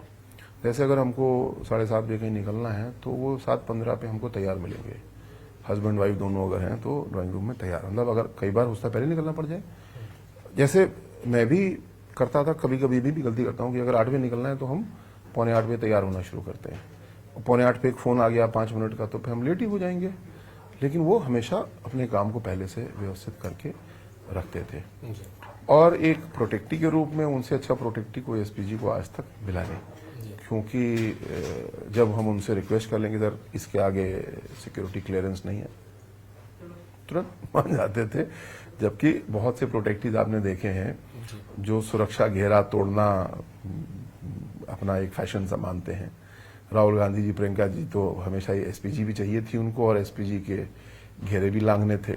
खैर अब उनके साथ एसपीजी नहीं है, अच्छी प्रोटेक्शन सीआरपीएफ वगैरह की है। तो प्रोटेक्टीज को अपनी सुरक्षा की स्वयं चिंता भी करना चाहिए। जो प्रोटेक्शन ऑफिसर्स मेरे जैसे हैं उनकी सीमाओं को समझना चाहिए, कोऑपरेट करना चाहिए। डॉक्टर मनमोहन सिंह जी पूरा कोऑपरेशन हम लोग को देते थे इसमें। अच्छा, अब इसी से जुड़ा हुआ, चूंकि मैं आज जब आप आए हैं तो जनरली मिनिस्टर्स देखते हैं कि 1-2 गाड़ी पहले आ जाती है या एक गाड़ी आएगी, सिक्योरिटी रहेगी। तो सादगी आप में भी पूरी हमने आज देखी। नहीं, बात सादगी की नहीं, बात है थ्रेट की और उस रिस्पॉन्स की, खतरे की और उसकी प्रतिक्रिया की। मुझे ऐसा कोई खतरा नहीं है कि मेरे साथ कोई सिक्योरिटी चले, तो नहीं है। जिसको खतरा है उसके साथ सिक्योरिटी रहती है। हाँ, ये बात मानो कि सिक्योरिटी या पुलिस साथ में चले, ऐसा फैशन नहीं होना चाहिए। क्योंकि एक तो ये लोकतांत्रिक यानी समानता के भाव के ठीक विपरीत बात है कि मैं उतना बड़ा नेता हूं जितने सिपाही मेरे साथ चलते हैं। ऐसा तो नहीं होगा ना। लेकिन कुछ पार्टियां ऐसा सोचती हैं, कुछ लोग ऐसा सोचते हैं। तो हमको इस मानसिकता से बाहर निकलना होगा। और साथ साथ ये सरकारी पैसे का दुरुपयोग भी तो है। मुझे कोई थ्रेट नहीं है, मेरे साथ अनुमन्य है कि मैं एक एस्कॉर्ट लेके चल सकता हूं जिसमें 5 लोग होंगे ये गाड़ी होगी, उसका तेल होगा, तो साल का कम से कम खर्चा कितना हो गया, महीने का 7-8 लाख रुपए खर्चा हो गया। तो उसको मैं अगर साथ लेके चल रहा हूँ तो 8 लाख रुपए जो टैक्स में आपने दिए थे वो पूरा पूरा मैं खा गया मैंने बर्बाद कर दिया। तो ये टैक्स पेयर के पैसे की बर्बादी भी है। हाँ, ये कहते हुए मैं स्वयं प्राइम मिनिस्टर का बॉडीगार्ड रहा हूं, जिन लोगों को खतरा है उनको अच्छी से अच्छी सुरक्षा मिलनी चाहिए, दिखावे वाली सुरक्षा नहीं, इफेक्टिव सुरक्षा मिलनी चाहिए। बिल्कुल। अच्छा, अब आते हैं, चूंकि ये दौर जेनजी का दौर है और प्रश्न के हम इस पूरे पॉडकास्ट के उस भाग में आ गए हैं जहां युवाओं के लिए जो यूपी सरकार ने 16 से 35 साल के जो युवा हैं उनके लिए क्या कुछ कोई टीम आप लोग बना रहे हैं, क्या कर रहे हैं? युवाओं को ताकत देने के लिए, युवाओं को आगे बढ़ाने के लिए डबल इंजन की सरकार लगातार काम कर रही है। और जो आप प्रश्न पूछ रहे हैं वो इसलिए क्योंकि जो अभी हाल में जंतर मंतर पे प्रदर्शन हुआ, उसको आगे पीछे जो घटनाक्रम हुआ, मैं उसको 2 पार्ट में देखता हूँ। एक पार्ट में मैं बिल्कुल समर्थन करता हूँ, क्योंकि सिस्टम काम करने चाहिए अच्छे से। बार बार मैं सिस्टम पे ध्यान बोल रहा हूँ। विकसित भारत है, विकसित भारत में क्या सिस्टम कमजोर होंगे हम विकसित बन जाएंगे? नहीं, विकसित भारत का मतलब ही मजबूत सिस्टम्स होंगे। यहाँ पे नीट ने, एनटीए ने एक गलती की, उनका सिस्टम ठीक से काम नहीं किया और बहुत से बच्चों को परेशानी हुई, दुर्भाग्यपूर्ण है। लेकिन इसके पीछे, इसके आगे प्रतिक्रिया क्या होनी चाहिए? प्रधानमंत्री जी ने 3 प्रतिक्रिया दी। पहला, सीबीआई से इन्वेस्टिगेशन कराया, पूरी बात खुली कि ये घटनाक्रम क्या था। दूसरा, तुरंत पार्लियामेंट में कानून लेकर के आए जिसमें 10 साल की सजा और 10 करोड़ तक की पेनल्टी का प्रावधान किया गया। और तीसरा, सबसे बड़ी बात, सिस्टम। उन्होंने एक सिस्टम को बेहतर बनाने के लिए टीम बनाई। किसके नेतृत्व में? नंदन नीलेकानी जी के नेतृत्व में। मैं उनका बहुत सम्मान करता हूं क्योंकि उन्होंने यूपीआई भी दिया, उससे पहले आधार भी दिया, उनकी टीम ने दिया, बट विजन उनका था। और मुझे विश्वास है कि जो टीम प्रधानमंत्री जी ने बनाई है, जिसको मोदी जी बोलते हैं रिफॉर्म, परफॉर्म, ट्रांसफॉर्म, मुझे विश्वास है कि ये टीम परीक्षा के सिस्टम को ट्रांसफॉर्म करेगी। और जो परिणाम हमने देखा है वो है लाखों बच्चे परीक्षा देते हैं सरकारी नौकरी की, नीट की, जेई की। मुझे विश्वास है चंद महीनों में हम ऐसा सिस्टम बनते हुए देखेंगे जिससे कि पर्चा लीक तो नहीं होगा, मेरिट अच्छा होगा, और जो मेरा स्वप्न है कि कोचिंग फ्री परीक्षा हो जाए, बच्चे स्वयं अपने आप पढ़ें, ऐसा भी होगा। इसी से जुड़ा हुआ एक और, जैसे पुलिस विभाग की अगर एग्जाम की बात हम करें, हाँ, तो जब 62,000 पुलिस की भर्ती आई थी, 2024 की वैकेंसी थी वो, लेकिन उसमें कुछ दिक्कतें आई कहीं 1-2 जगह। उसके बाद से उत्तर प्रदेश में जितनी बार परीक्षाएं हुई हैं कहीं कोई लीकेज नहीं हुआ। तो उसको आप लोग कैसे कर पाए? वो ऐसे, देखिए, जो 2 बार पर्चा लीक हुआ या प्रॉब्लम आई, वो कैसे पकड़ा गया? वो ऐसा नहीं किसी ने शिकायत की। जो भी परीक्षा होती हैं, योगी जी उसके साथ एसटीएफ लगाते हैं, विजिलेंस लगाते हैं, एसओजी लगाते हैं, इंटेलिजेंस लगाते हैं, सारी संस्थाएं लग जाती हैं कि परीक्षा की शुचिता होनी चाहिए। दोनों बार जो हमने सिपाही की परीक्षा को निरस्त किया, दोबारा किया, किसी और ने नहीं पकड़ा था, हमने खुद पकड़ा उसको, और उन गिरोहों को हम लोगों ने नेस्तनाबूद किया और उसको दंड दिया और सिस्टम को मजबूत किया। जिन अधिकारियों की लापरवाही थी उनके खिलाफ कार्रवाई की गई, और तब परिणाम यह है कि हमारी परीक्षाएं उत्तर प्रदेश की शुचितापूर्ण तरीके से हो रही है। मैं इसमें क्राइम प्रिवेंशन की थ्योरी बताता हूँ। ये भी, नकल भी एक चोरी है। चोरी रोकने के 2 जरूरी तरीके हैं। पहला, ताला मजबूत करो, यहाँ मतलब आईटी सिस्टम लाओ, ट्रांसपेरेंसी लाओ, जो करना है। और दूसरा, साथ साथ जब चोर पकड़ जाएगा तो चोर को दंड भी मिलेगा भारी। अक्सर हम लोग सरकारी सिस्टम में केवल ताले को मजबूत करने में दिमाग लगाते रहते हैं। जब तक चोर की कुटाई नहीं होगी ना, तब तक चोरी नहीं रुकती। ताला भी मजबूत करना है, कुटाई मतलब मैं मानवाधिकार वाले एंगल पे नहीं जा रहा हूँ, भावात्मक रूप से बोल रहा हूँ कि चोर को भी दंडित होना जरूरी है। आपने कुटाई कहा तो मुझे लगता है तभी आपने कहा कि वो मानवाधिकार वाले एंगल पे मैं नहीं जा रहा हूँ। मुझे इसीलिए थोड़ी सी मुस्कुराहट कभी कभी आपने वो पकड़ा नहीं, कभी कभी मुहावरे बहुत होशियारी से बोलने चाहिए, तो इसलिए मैं इसको मुहावरे के रूप में केवल बोल रहा हूँ। तो जैसे एनकाउंटर जो होते हैं जी, जो कैसे कहते हैं ना लोग कि यूपी में आजकल है कि किसी ने कुछ किया तो फिर अगले चौराहे पे, तो क्या आप एनकाउंटर के समर्थक हैं? मैं एनकाउंटर शब्द बड़ा कंफ्यूजिंग शब्द है। जी मैं इसका विश्लेषण करूं तब अपनी बात डिसीजन रखूं इस पे। जी देखिए, पुलिस का काम ऐसा है कि हम गिरफ्तारी भी करते हैं, ऐसे अपराधी भी हैं जिनका इतिहास है पुलिस पे गोली चलाने का या बहुत अग्रेसिव होने का। जब उनकी गिरफ्तारी के लिए हम जाते हैं तो हम तैयारी करके जाते हैं कि ये व्यक्ति हो सकता है गोली चला दे। जैसे मैंने बोला, अलीगढ़ में मैं एसएसपी था तो special weapons and tactics team बनाई इसीलिए कि हमें पता है कुछ अपराधी इस नेचर के होते हैं। तो कोई भी पुलिस वाला घर से ये सोच के नहीं चलता है, थाने से ये सोच के नहीं निकलता कि आज मारी दूंगा। वो जाता है गिरफ्तारी करने के लिए। लेकिन अगर उधर से गोली चलती है तो हमारी पहली कोशिश होती है कि उधर से गोली चली तो भी हम गोली नहीं चलाएंगे। हमारे पास बहुत सारे तरीके हैं, हम उस व्यक्ति को जीवित गिरफ्तार करेंगे और हमारी टीम में भी किसी को चोट नहीं आएगी। ये हमारी बेसिक पॉलिसी होती है। लेकिन कई बार उधर वाला बहुत अग्रेसिव होता है, उसके वेपन भी तगड़े होते हैं। तो कानून अधिकार देता है पुलिस को और हर समान नागरिक को अधिकार देता है कि अगर मेरे ऊपर घातक बल, लीथल फोर्स का उपयोग हो रहा है तो मुझको उसका जवाब भी लीथल फोर्स से, घातक बल से देने का अधिकार है। मेरे ख्याल से उत्तर प्रदेश पुलिस रोज हजारों गिरफ्तारियां करती होगी, लेकिन इनकाउंटर, और खासकर इनकाउंटर जिसमें डेथ हुई, अब कोई 2-3 महीने में कोई होता है। तो अधिकांश हमारे ऑपरेशंस बिना किसी गोली चले, बिना किसी के गोली लगे निपट जाते हैं। लेकिन कभी कभार ऐसा होता है। हाँ, ये जरूर कहूंगा, पिछली सरकारों में पुलिस वाले संकोच करते थे कि गोली का जवाब गोली से दोगे तो पता नहीं अपराधी किस जाति का है, उस किस पार्टी की सरकार है, ये लोग नुकसान करेंगे। और वन डिस्ट्रिक्ट वन माफिया, उन्हीं के तो सब ये चेले थे। योगी जी ने किसी से नहीं कहा कि इनकाउंटर करो। योगी जी ने कहा कि अगर गोली आती है तो गोली से गोली का जवाब देने में संकोच ना करना, मैं तुम्हारे साथ हूं। प्योरली कानूनी बात कही उन्होंने कि मैं तुम्हें प्राधिकृत करता हूं, जो कानून कहता है अगर गोली आ रही है तो बेधड़क गोली का जवाब गोली से देना। आप बहुत सारे अपने चीफ मिनिस्टर्स के साथ एज अ पुलिस ऑफिसर आपने वर्क किया है जी। उनमें अगर हम नाम ले लें तो मुलायम सिंह यादव जी, स्वर्गीय मुलायम सिंह यादव जी, सुश्री बहन कुमारी मायावती जी, श्री राजनाथ सिंह जी, अखिलेश यादव जी और श्रीमान योगी आदित्यनाथ जी, स्वर्गीय रामप्रकाश गुप्ता जी, स्वर्गीय बाबूजी कल्याण सिंह जी, कल्याण सिंह जी। तो छूट ये गया और नहीं, सब लोग दो ये नाम छूट रहे थे मुझसे। तो आपको क्या लगता है कि कैसा एक्सपीरियंस रहा एज अ चीफ मिनिस्टर? ये लोग कौन लोग कैसे रहे? अगर हम बात करें मुलायम सिंह यादव जी की, इस पे तो एक पुस्तक लिखी जा सकती है मुख्यमंत्रियों के। हाँ, लेकिन इसमें बहुत शॉर्ट आंसर चाहिए। आई नो, तुलना करते हुए। लेकिन मैं ना विवाद में ना पड़ते हुए जिसकी जो मुझे अच्छी बात लगी वो बताऊं मैं। जैसे राजनाथ सिंह जी जब मुख्यमंत्री थे, मैं छोटा, मैं एसपी था, 29 साल का, हाथरस का। लेकिन उनकी एक बड़ी अच्छी चीज थी, उनका हर महीने फोन आता था एक बार, और बेटा कैसे हो, ठीक हो?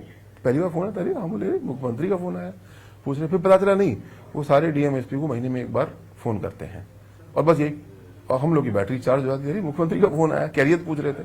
कोई परेशानी होती तो उनको हम लोग बता भी देते थे। आज भी राजनाथ सिंह जी की ये परंपरा है कि उनकी टीम जो है उनसे हमेशा खुश रहती है, क्योंकि अपने बच्चे की तरह सबको वो लेके चलते हैं। बाबूजी कल्याण सिंह जी के साथ सीमित समय तक मैं बहुत जूनियर ऑफिसर तक काम किया। जो आज योगी जी ने जीरो टॉलरेंस की नीति बनाई, इसकी नींव बाबूजी कल्याण सिंह जी ने रखी थी।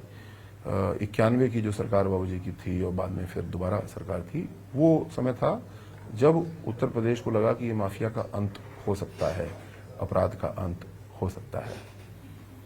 मुलायम सिंह जी पुलिस की दृष्टि से तो जितना कम कहा जाए उतना ठीक होगा, क्योंकि वन डिस्ट्रिक्ट वन माफिया की नींव उन्होंने रखी।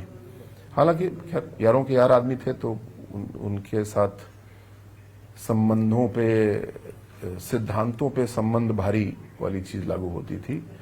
और अगर कोई परिचित है, उनका साथी है, तो फिर वो किसी भी हद तक जाके उसकी मदद कर देते थे। ऐसा बहुत सारे लोगों का अनुभव है। बहन जी? हाँ, बहन जी के साथ ये था कि बहन जी का अच्छी बात ये कहूंगा कि उन जो प्रशासक का टेरर होना चाहिए था, वो उन्होंने उत्तर प्रदेश को दिखाया ठीक से। जब वो किसी जिले में जाती थी तो सब अधिकारी थर थर कांपते थे, दौड़ दौड़ के काम करते थे। तो ये टेरर मतलब नेगेटिव टर्म में नहीं बोल रहा हूं मैं, एक रसूख, हाँ रसूख, हनक, जिसको पूर्वांचल और इधर उत्साह ये उत्साह होना चाहिए, प्यार से हो चाहे डर से हो, ये जरूर होना चाहिए। योगी जी के द्वारा उसको और 2 स्टेप बढ़ाया गया है, श्रीमान अखिलेश यादव और जी? तभी परिणाम मिले। अखिलेश जी तो जब मुख्यमंत्री थे तो 4.5 मुख्यमंत्रियों में से आधे वाले मुख्यमंत्री थे। कितना उनके हाथ में था नहीं था ये हम सब जानते हैं। और लेकिन 2012 से 17 अखिलेश जी को बहुत बड़ा अवसर मिला था क्या करने का, सिस्टम्स बनाने का, चीज़ों को मजबूत करने का, लेकिन उन्होंने उसको बिगाड़ने का काम किया। एक उदाहरण दूंगा मैं या 2। एक तो उन्होंने सारे महापुरुषों का अपमान किया, जिले, मेडिकल कॉलेज, सब जगह से बाबा साहब जिसका अपमान कर सकते थे उन्होंने सबका अपमान किया। दूसरी बात, सिस्टम की बात भी करूं, मैं पुलिस में था उस समय, मायावती जी ने एक बहुत अच्छा सिस्टम बनाया था पुलिस की भर्ती का, जिसको कि पूरे देश में अच्छा माना गया और उसको बाकी लोगों ने लागू भी किया। उससे पूर्व मुलायम सिंह जी की सरकार जब थी तो उत्तर प्रदेश की सबसे गंदी भर्ती हुई, जिसके बाद 17 आईपीएस अफसर सस्पेंड हुए और सीबीआई जांच हुई, सारे कर्म हुए उसमें।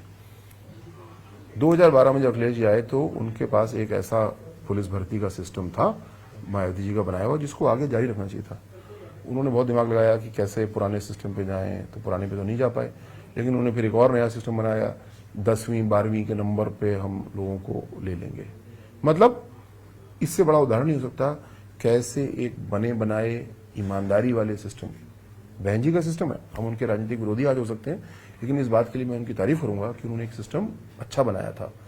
उसको और मजबूत करने के बजाय उन्होंने उसको उल्टा कर दिया। 2017 इसीलिए इनको बेदखल किया जनता ने। 2017 योगी जी आए, योगी जी ने अध्ययन किया, जो 2007 वाला बहन जी का सिस्टम था उसको और ताकत दी और मजबूत किया। जो नकल माफिया अखिलेश जी छोड़ गए थे उसको नेस्तनाबूद किया, और आज 2 लाख से ज्यादा भर्तियां यूपी पुलिस कर चुकी है। न पर्ची न खर्ची। कोई आपके पास आता है सिफारिश कराने के लिए कि मेरे लड़के को लड़की को पुलिस में भर्ती करा दो? कोई नहीं आता। और जब सपा सरकार थी तो दिन भर पर्चियां लोग लिए घूमते थे, लोग गड्डियां लिए घूमते थे, बताओ भैया कहाँ देना है, बताओ भैया कहाँ देना है। तो सिस्टम को मजबूत करना है। जिस प्रकार पुलिस की भर्ती के सिस्टम को उन्होंने अच्छा किया, अब हम टीचर्स की भर्ती को सिस्टम को अच्छा कर रहे हैं। ये काम भी तेजी से शुरू हो गया है। जो रिक्तियां हमारी पूरी होंगी, बार बार मैं कहूंगा, सिस्टम सिस्टम सिस्टम, सब कुछ मजबूत सिस्टम पे निर्भर करेगा। वो सिस्टम बनाना भारतीय जनता पार्टी को आता है। अच्छा, बस हम आखिरी पड़ाव में हैं इंटरव्यू के। अब आपने आईएसआईएस के नेटवर्क को ब्रेक किया यहाँ यूपी में, वो कैसा एक्सपीरियंस और किस तरह की चीजें, क्या उत्तर प्रदेश में भी इस तरह की चीजें हो सकती हैं? आईएसआईएस कहाँ है, उसका नेटवर्क कहाँ होना चाहिए, लेकिन क्या यूपी में इस तरह की चीजें? जो ISIS Islamic state of Iraq and शाम, सीरिया नहीं शाम, सीरिया का अरबिक नाम उस क्षेत्र का शाम है। Okay. तो हाँ, नॉर्मली सीरिया भी बोल देते हैं, बट आईसिस का एक्चुअली नाम ये था। ये एक ऐसा टेररिस्ट ग्रुप था जिसने ऑनलाइन रेडिकलाइजेशन का सफल प्रयोग किया। उस इराक और शाम में बैठ के, या पता नहीं दुनिया में कहां बैठ करके, वही इंटरनेट की बात, मैं किससे बात कर रहा हूं मुझे नहीं पता, उन्होंने ऐसे युवाओं को आकर्षित किया, उनको इस्लामिक ध्रुवीकरण की ओर बढ़ाया, उनमें कट्टरता लाई। ऐसे भारत के परिवार जो बहुत लिबरल हैं, हमारे यहाँ ज्यादातर मुस्लिम, ज्यादातर हिंदू, सब लोग मतलब धार्मिक त्योहार मनाते हैं, सब करते हैं, लेकिन कोई आपस में कट्टरता नहीं है। लेकिन उन्होंने ऐसे कट्टर लोग तैयार किए और फिर उनको हथियार उन्होंने नहीं दिए, उन्होंने सिखाया कैसे हथियार बनाया जाता है, कैसे बम बनाया जाता है। इनकी पूरी पीडीएफ पुस्तकें आती थी, जो हमारी मैगजीन होती है उससे ज्यादा सुंदर मैगजीन इनकी बनती थी डिटेल में, और वो आया करती थी। उसके आधार पे पूरे भारत में कई ऐसे ग्रुप्स बने। एक ग्रुप जो सबसे पोटेंट ग्रुप मैं बोलूंगा वो उत्तर प्रदेश में था। अपने कानपुर में जाजमऊ में एक 5-6 ऐसे युवा भटके हुए कट्टरता की ओर पहुंचे हुए लड़कों का ग्रुप बना। वो ग्रुप और बड़ा हुआ और फिर उनके साथ उन्होंने एक छोटा सा ब्लास्ट किया भोपाल उज्जैन एक्सप्रेस एक ट्रेन में। उस ब्लास्ट के क्विक इन्वेस्टिगेशन में 3 लोग पकड़े गए, 3 या शायद 2 पकड़े गए मध्य प्रदेश में। उनकी इन्फॉर्मेशन पे फिर लखनऊ में एक इनका अड्डा था जहाँ पे हम लोगों ने रेड किया, और वहाँ पे तमाम, जैसे अभी बात हुई थी एनकाउंटर की, हमने करीब 12-13 घंटे हमारा ऑपरेशन चला। हमने बहुत कोशिश की उस व्यक्ति को, उस आतंकवादी को हम जीवित पकड़ें, लेकिन फाइनली हमें एक face to face shoot out करना पड़ा जिसमें वो मारा गया, और सैफुल्लाह उसका नाम था। लेकिन ये पूरी घटनाक्रम से हम लोग को बहुत सीख मिली कि, और परिवारों को भी सीख मिली। सैफुल्लाह के पिताजी ने उसकी बॉडी लेने से मना कर दिया। उन्होंने कहा कि मैं देशद्रोही की बॉडी नहीं लूंगा, और फिर उसका सरकार ने ही उसकी अंत्येष्टि कराई। अब तो खैर ये चीज़ बहुत ख़त्म हो गई है, पर कभी कभी मैं भी देखता हूँ आती है। हम लोग को, अपने बच्चों को, अपने युवाओं को फ़ोन पे, इंटरनेट पे क्या कर रहे हैं, अपराध की ओर तो नहीं बढ़ रहे हैं, क्राइम की ओर तो नहीं जा रहे हैं, टेररिज्म की ओर तो नहीं जा रहे हैं। इसको सबको ध्यान रखना होगा, और युवाओं को खुद को भी ध्यान रखना होगा। और अगर कहीं ऐसा कोई फीलर आता है, कोई टच करता है उनको, तो तुरंत पुलिस को बताना चाहिए कि इस आईडी से रेडिकलाइजेशन की या आतंकवाद की बातचीत हो रही है, जिससे कि हम उसको रोक पाएं। एक ऐसा सवाल, अभी गोरखपुर में राज्यपाल महोदया गई थी। हाँ। गोरखपुर यूनिवर्सिटी के अंतर्गत आसपास वहीं पे कहीं गोरखपुर यूनिवर्सिटी में ही वो भाषण दे रही थी, और अमरावती गर्ल्स हॉस्टल का उन्होंने नाम लिया कि वहाँ चीज़ें, वो समाज कल्याण विभाग का भी उन्होंने नाम लिया। तो उसको क्या आपके संज्ञान में आ चुका है? मेरे संज्ञान में नहीं है, लेकिन समाज कल्याण विभाग के छात्रावास की मेरे ख्याल से चर्चा नहीं है। कोई और विभाग का होगा शायद, बट मैं एक मिनट चेक कर लूँ फिर बताता हूँ। अब हम रैपिड फायर जो क्वेश्चन है, और उसके बाद हम क्लोज कर लेंगे। अगर हम आपको एक लाइन में अपने उत्तर प्रदेश को कहने को कहें तो क्या कहेंगे? उत्तर विकसित भारत की नींव। एक ऐसा फैसला जिस पर सबसे ज्यादा गर्व है आपको, आपका फैसला?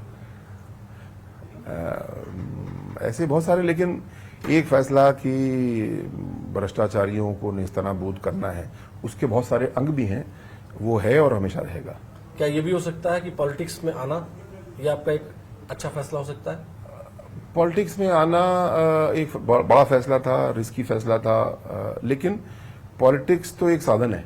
असली मैं पॉलिटिक्स में क्यों हूँ ना, मुझे कोई पदों की लालसा नहीं है, लेकिन अपने देश को बेहतर बनाने की लालसा जरूर है। पसंदीदा किताब, बुक?